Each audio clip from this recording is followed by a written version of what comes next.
Assalamualaikum warahmatullahi wabarakatuh. Nah, anak-anak, bagaimana kabarnya hari ini? Semoga tetap sehat, semangat, dan ceria. Nah, anak-anak, kali ini kita akan kembali belajar di tema 6, subtema 3, dan pembelajaran pertama. Nah, anak-anak, pada pembelajaran hari ini, anak-anak diharapkan dapat mengetahui pengertian dan contoh dari benda konduktor, isolator, dan benda semikonduktor. Nah, bagaimana anak-anak? Sudah siap belajar? Nah, anak-anak, sebelum kita belajar kali ini, coba anak-anak lihat dulu. Di sekitar anak-anak pasti banyak sekali benda-benda yang terbuat dari berbagai macam bahan. Nah, anak-anak, biasanya pemilihan bahan yang digunakan ini berdasarkan sifat-sifat bahan tersebut. Nah, anak-anak, berdasarkan sifat penghantar panasnya, benda-benda di sekitar anak-anak ini dapat dibagi menjadi 3 macam, yaitu ada benda konduktor, benda isolator, dan yang ketiga benda semikonduktor. Nah, anak-anak, apa ya pengertian masing-masing? Nah, yang pertama ada benda konduktor. Nah, benda konduktor ini berarti benda-benda yang terbuat dari bahan yang dapat menghantarkan panas.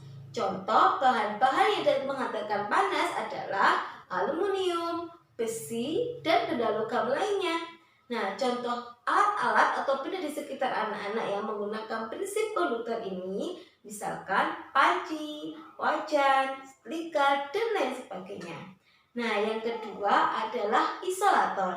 Nah, benda isolator ini berarti benda-benda yang tidak dapat menghantarkan panas.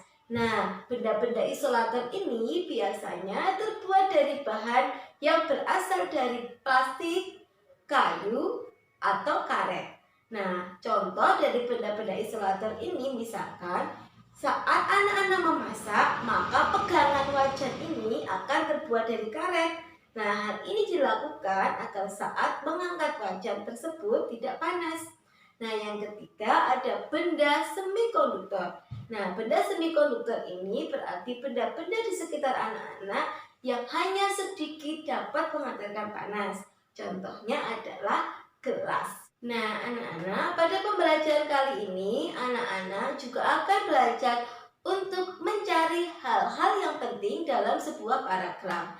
Nah, anak-anak, untuk mencari hal-hal yang penting dalam sebuah paragraf, maka yang pertama kali dilakukan anak-anak adalah membaca keseluruhan paragraf. Setelah itu, anak-anak bisa menentukan ide pokok dan kata kunci dari paragraf tersebut. Nah, setelah itu, anak-anak bisa menyimpulkan hal-hal penting yang ada dalam paragraf tersebut. Nah, anak-anak, demikian pembelajaran kita hari ini tentang benda konduktor, isolator, dan semikonduktor, serta tentang hal-hal penting yang ada di dalam sebuah paragraf.